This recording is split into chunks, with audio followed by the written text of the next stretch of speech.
तो देखो आज की वीडियो में मैं क्या पढ़ाने वाली हूँ आपको, जैसे कि आपका स्टेलाइजेशन जब आप पढ़ते हो तो वहाँ पर आपकी डी वैल्यू इस टाइप से डी वैल्यू होता है ना, जेड वैल्यू, एफ वैल्यू। तो मेरे बच्चे ने थोड़े से इसमें कंफ्यूज हो रहे थे, तो वो कह रहे थे मैम इसके बारे में थोड़ा सा बताइए आप। तो मेरा तो काम ही यही है जिसमें आप कंफ्यूज हो रहे हो उस चीज़ को आपको सही से कराना, समझाना, है ना। देखो जो आपकी स्टेलाइजेशन के डिफरेंट डिफरेंट मैथड्स है, फिजिकल मैथड है, केमिकल मैथड है ना। तो स्टेलाइजेशन के मैथड कितने एफिशिएंट है ना, उनकी एफिशिएंसी जो होती है ना उसको इवेल्युएट करने के लिए हमारे डिफरेंट डिफरेंट ये जो है पैरामीटर्स है। तो उसमें आपका डी वैल्यू आता है ना, डेसिमल रिडक्शन टाइम होता है, जेड वैल्यू आता है और एक एफ वैल्यू आता है ना। तो ये तीन मेनली जो है जो हमने पढ़ने हैं। तो देखो आपका इसमें ये क्वेश्चन बनता है, तो एक बार देखो, एक तो आपकी टर्म होता है thermal death time. Thermal death time का मतलब देखो डायरेक्ट क्वेश्चन आता है कि थर्मल डेथ टाइम क्या है, चार ऑप्शन आपको दे देंगे। थर्मल डेथ टाइम होता है अमाउंट ऑफ टाइम, मतलब क्या है, ये टाइम है ना, amount of time that is need necessary to kill a specific number of microbe at a specific. देखो आपका एक स्पेसिफिक नंबर ऑफ माइक्रोब है, उसको स्पेसिफिक टेम्परेचर पे, आपने टेम्परेचर रख रखा है, कॉन्स्टेंट टेम्परेचर है ना, स्पेसिफिक टेम्परेचर पे स्पेसिफिक नंबर ऑफ माइक्रोब्स को किल करने में ना कितना टाइम लगेगा, उसे आप क्या कहोगे बच्चों, उसको आप थर्मल डेथ टाइम कहोगे। Specific number of micro organism को स्पेसिफिक टाइम पे किल करने में कितना टाइम लगेगा, this is thermal death time, simply okay. फिर आपका एक आता है डी वैल्यू। डी वैल्यू क्या होता है, डी वैल्यू को डेसिमल रिडक्शन टाइम कहते हो। क्या कहते हो, डेसिमल रिडक्शन। डेसिमल रिडक्शन का मतलब एक डेसिमल को रिड्यूस होने में कितना टाइम लग रहा है, मतलब 100 से 10 बनने में, है ना। 90% को किल होने में 10% माइक्रोऑर्गेनिज्म बचेंगे, 90% किल हो जाएंगे। हमारा जो है डेसिमल रिडक्शन हो जाएगा। इसमें डेसिमल रिडक्शन टाइम क्या है, नाम से कहानी को पता करो, ये एक टाइम है। क्या है, टाइम है। किस में लग रहा है, डेसिमल रिड्यूस हो रहा है इसमें, मतलब कि आपका जो 100 था ना माइक्रोऑर्गेनिज्म, वो अभी 10 बच गया। अगर 1000 था तो वो आपका 100 बच गया, मतलब कि 1 लोग जो है वैल्यू को रिड्यूस होने में टाइम लग गया, 1000 से आपका चला जाएगा, मतलब कि 90% जो है माइक्रो ऑर्गेनिज्म आपके किल हो चुके हैं, अभी जो है सिर्फ 10% बचेंगे, है ना। तो इसमें कितना टाइम लगेगा, ये आपका क्या होता है, डेसिमल रिडक्शन टाइम, या फिर इसको बच्चों आप लोग क्या कहते हो, इसको डी वैल्यू भी कहते हो। जैसे कि देखो आपके जो, जैसे ये आपका ग्राफ आता है, यहाँ पर आपके माइक्रो ऑर्गेनिजम्स है 10:1 2 3 ऐसे लिख लो आप जितने भी है, इधर हमारा टाइम है, तो इस टाइप से कर्व होता है ना। तो देखो इस टाइम पे यहाँ पर इतने सारे माइक्रो ऑर्गेनिजम्स थे, मतलब जैसे 10:1 लिखो, 2 लिखो, 10:3 4 10:5, यहाँ पर देखो कितने सारे थे।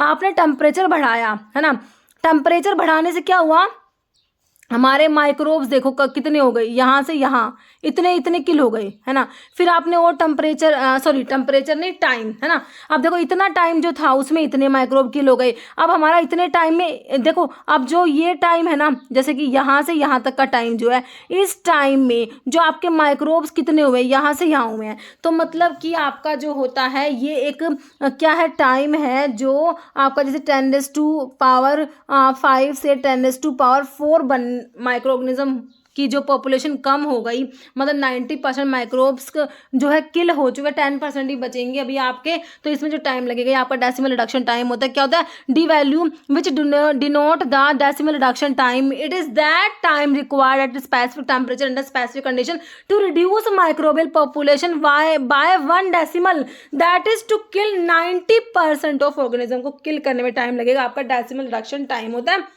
डी वैल्यू इसको कहते हो, समझ आया। अभी एक आता है हमारा जेड वैल्यू। जेड वैल्यू क्या होता है, अब देखो आपका डी वैल्यू तो क्या था, टाइम था, बट जेड वैल्यू क्या है, जेड वैल्यू हमारा टेम्परेचर है। भाई हमने टेम्परेचर को कितना, अभी तो आपने क्या कहा था भाई, टेम्परेचर कांस्टेंट रख रहे थे, तो भाई कितने टाइम में कितने बैक्टीरिया किल, मतलब बैक्टीरिया का जो है नंबर डिक्रीज होना था, 90% बैक्टीरिया किल होने थे, तो वो आपने पढ़ा। अब कह रहे हो कि आप कितना टेम्परेचर बढ़ा दोगे, है ना, तो जिससे क्या हो जाएगा, डी वैल्यू जो है वो कम हो जाएगा। देखो Z value increase in temperature required to reduce the decimal reduction time by 1 decimal और to reduce the thermal death time by factor of 10, है ना। तो ये आपका होता है जेड वैल्यू। बच्चों जेड वैल्यू जो होता है, अगर देखो हमारा जेड वैल्यू ज़्यादा हुआ तो मतलब कि बहुत ज़्यादा आपको टेम्परेचर की रिक्वायरमेंट होती है, मतलब कि बैक्टीरिया बहुत ही रेजिस्टेंट है, तो जेड वैल्यू इंडिकेट क्या करेगा, ये आपसे क्वेश्चन बना हुआ था हमारा, आई थिंक यही क्वेश्चन था ना एमसीआरई में बना हुआ था कि जेड वैल्यू क्या इंडिकेट करेगा कि भाई हमारा बैक्टीरिया कितना रेजिस्टेंस है, रेजिस्टेंस को जो है वो इंडिकेट करेगा। ओके, तो मतलब कि टेम्परेचर देखो जेड वैल्यू जो होता है, एक मिनट, जेड वैल्यू देखो आपका, जो देखो जेड वैल्यू जो ये ग्राफ है, ठीक है, तो यहाँ पर जो है हमारा डी वैल्यू है, डी वैल्यू तो आपके क्या है, मिनट में है ना, टाइम है ये तो, है ना, तो मान लो, और यहाँ पर आपका जो है जेड वैल्यू है, जेड वैल्यू क्या टेम्परेचर है, जैसे कि आपका 100 था, फिर 110 हो गया, इस टाइप से टेम्परेचर है, और यहाँ पर आपका जैसे 1, 10, 100, ओके, तो ये आपका क्या है, डी वैल्यू। तो देखो इसमें भी इस टाइप से ही कर्व होता है, ठीक है, तो आपका जो है टेम्परेचर जो है इंक्रीज करने से, है ना, तो हमारा देखो यहाँ पर जो टेम्परेचर बढ़ा, टेम्परेचर बढ़ने से जो बैक्टीरिया जो है आपके, देखो ये डी वैल्यू, आपने टेम्परेचर को इंक्रीज करा तो जिससे आपका जो ये है डी वैल्यू कम हो गया, है ना, टेम्परेचर को बढ़ाने से, अब देखो भाई टेम्परेचर को बढ़ाओगे तो पहले बैक्टीरिया मान लो कितने टाइम में किल हो रहे थे, तो अब कम टाइम में टेम्परेचर बढ़ाने से क्या होगा, वो कम टाइम में किल हो जाएंगे, है ना। तो यही है कि भाई इसमें ये क्या याद रखना भाई, ये एक टेम्परेचर है, क्या याद रखोगे, ये एक टेम्परेचर है, मतलब increase in temperature required to reduce the decimal reduction time, मतलब कि जो डी वैल्यू होता है उसको 1 डेसिमल रिड्यूस होने में वो 1 डेसिमल तक रिड्यूस हो जाएगी टेम्परेचर को बढ़ाने से, यही होता है increase in temperature required to reduce decimal reduction time by 1 decimal to reduce the thermal death time by factor of 10, तो ये आपका जेड वैल्यू होता है, ठीक है। और देखो आपकी जो डी वैल्यू है ये जितनी ज़्यादा होगी उतनी आपकी, मतलब जितनी कम हो, मतलब ये कम होनी चाहिए, क्योंकि देखो जितनी कम होगी उतनी आपकी अच्छी स्टरलाइजेशन की प्रोसेस होगी, है ना, तो ये भी याद रखना। ये हो गया, और जेड वैल्यू के बारे में बता दिया, ठीक है। और आपका एक है एफ वैल्यू और होता है, एफ वैल्यू में क्या होता है, number of minutes required to kill a non population of microorganism in a given sample under specific condition, ये आपका सिंपली एफ वैल्यू होता है। तो ये तीनों हो गए, डी वैल्यू, जेड वैल्यू और एफ वैल्यू, जो मेरे बच्चे कंफ्यूज हो रहे थे, तो ये क्वेश्चन भी मैंने आपको बनाया हुआ है, मेरे स्टरलाइजेशन का वीडियो देखोगे ना, पहले जो मैंने स्टरलाइजेशन का वीडियो बना के दे रखा है उसमें ये क्वेश्चन मैंने आपको करा रखा है, which of the following is true, कौन सी बात ट्रू है, जिससे कि बच्चों को सारी डेफिनेशन एक ही क्वेश्चन में मिल जाए। तो इसे thermal death time, decibel reduction time है, D value, Z value, F value सारी एक ही में आ गई, तो इसका answer all of the above है बच्चों। ये भी खुद में एक क्वेश्चन था जो मैंने आपको ये वैल्यूज इसे एक्सप्लेन कर दी, तो मेरे हिसाब से भी आपको समझ आ गया। अब देखो dash is refer to as the minimum length of time whereby all microbe present in a liquid culture medium will be killed at given temperature पे, एक गिवन टेम्परेचर पर, तो ये क्या है, टाइम है, ठीक है, कह रहे minimum time whereby all microbe present in liquid culture medium will be killed, तो इसे क्या कहोगे, डेसिमल रिडक्शन टाइम कहोगे, डेसिमल डेथ टाइम कहोगे, थर्मल डेथ टाइम कहोगे, या थर्मल डेथ पॉइंट नहीं होता बच्चों, ये थर्मल डेथ हमने टाइम देखा है, क्या होता है, थर्मल डेथ टाइम होता है हमारा, thermal that time required to kill a specific microorganism at a specific temperature in specific conditions, ये सिंपल हमने देखा thermal death time.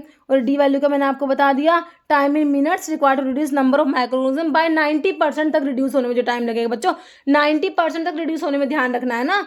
It indicate और एफिशिएंसी को इंडिकेट करेगा, भाई जितना डी वैल्यू कम होगा उतनी ज़्यादा एफिशिएंसी होगी आपकी स्टरलाइजेशन प्रोसेस की, है ना। नेक्स्ट देखो time required to kill a given to kill a specific microorganism at a given temperature under specific condition, है ना। Time required to kill a specific microorganism at a given temperature under specific condition, तो ये वही है, क्या है हमारा thermal death time होता है ना। तो अभी हमने देखा वही क्वेश्चन है, देखो एग्जाम में पूछा हुआ है, थर्मल डेथ टाइम होता है, ऑप्शन डी है ना। Next what is D value, तो डी वैल्यू मैंने क्या बताया आपको, time required to kill the microbial population को कितना 90% तक डिक्रीज होने में जो टाइम लगेगा, time required to decrease microbial population by 90%, ये इसमें 50-60 देखिए क्या हमने 50-60-20 तो आते नहीं, 90% तक डिक्रीज होने में जो टाइम लगेगा, है ना। तो वो क्या होगा, जैसे कि आपके माइक्रोब पहले 1000 थे तो अभी कितने हो जाएंगे, 100 हो जाएंगे, 100 से 10 होने में ये जो टाइम है ना, ये आपका है डी वैल्यू, मतलब कि 90% तो किल हो चुके, अभी क्या बचेंगे, सिर्फ 10% बचेंगे। तो मेरे हिसाब से आपको मैं समझा पाई हूँ, है ना। नेक्स्ट आपका जेड वैल्यू क्या इंडिकेट करेगा, तो जेड वैल्यू मैंने आपको क्या बताया भाई, जेड वैल्यू क्या है, आपने टेम्परेचर को इंक्रीज करने से आपका डी वैल्यू जो है वो क्या कम हो गया, है ना। तो वो जेड वैल्यू किसको इंडिकेट कर रहा था भाई, अगर आपका जेड वैल्यू ज़्यादा है मतलब कि आपको ज़्यादा टेम्परेचर की रिक्वायरमेंट हो रही है, तो इसका मतलब क्या है भाई, हमारा बैक्टीरिया उतना ही ज़्यादा रेजिस्टेंस है, तो रेजिस्टेंस को इंडिकेट करता है। तो अगर what does Z value indicate, high Z value का मतलब है microbe is more resistant to temperature, और लो जेड वैल्यू का मतलब होगा माइक्रोब्स मोर रेस्पॉन्सिव है टेम्परेचर के। तो दोनों या नन, तो अब इसका आंसर आप लोग कमेंट करके देना, मैंने आपको समझा दिया, अब आप इसका आंसर दे पाएंगे, है ना। तो इस वीडियो में यही छोटा सा टॉपिक आपको एक्सप्लेन करना था, इस वीडियो में इतना ही बच्चों। और अगर आप लोगों ने अभी एप्लीकेशन को डाउनलोड नहीं करा तो फार्म एमसीक्यू ऐप को भी डाउनलोड करना है, वहाँ पे बच्चों टेस्ट सीरीज है जिसमें बहुत इंपॉर्टेंट क्वेश्चन हमने डाले हुए हैं। मिलते हैं नेक्स्ट वीडियो में, ओके बच्चों, थैंक